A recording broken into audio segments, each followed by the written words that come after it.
महाराष्ट्र की सियासत में एक बार फिर घमासान तेज हो गया है, लेकिन इस बार ये तूफान शिवसेना के लिए नहीं बल्कि बीजेपी के लिए ही आता नजर आ रहा है, क्योंकि अब उद्धव गुट के तेवर बता रहे हैं कि वो बीजेपी का मुकाबला करने के लिए तैयार हैं और उन्होंने बीजेपी की साजिशों को नाकाम करने की प्लानिंग कर ली है। भारतीय जनता पार्टी ने जोड़ तोड़ के साथ महाराष्ट्र की सत्ता पर कब्जा जमा लिया और अब इसके बाद बीजेपी शिवसेना को कमजोर करने में जुट गई है। यानी बीजेपी चाहती है कि या तो शिवसेना पूरी तरह खत्म हो जाए या फिर उद्धव ठाकरे का शिवसेना पर वर्चस्व खत्म हो जाए।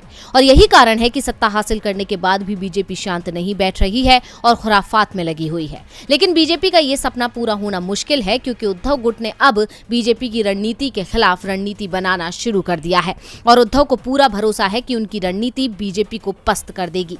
इतना ही नहीं, उद्धव का यह आत्मविश्वास उनके बयान में नजर आया जब उन्होंने बीजेपी को खुली चेतावनी दी।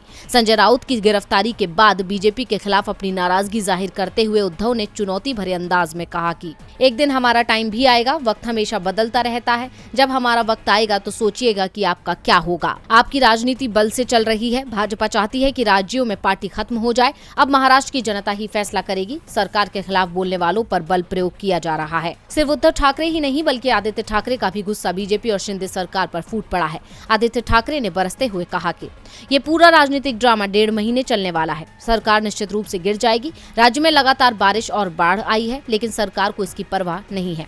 आदित्य यही नहीं रुके। उन्होंने कहा कि शिंदे सरकार का ध्यान डर्टी पॉलिटिक्स पर है, लोगों की भलाई पर नहीं है और महाराष्ट्र विश्वासघात को कभी बर्दाश्त नहीं करता है।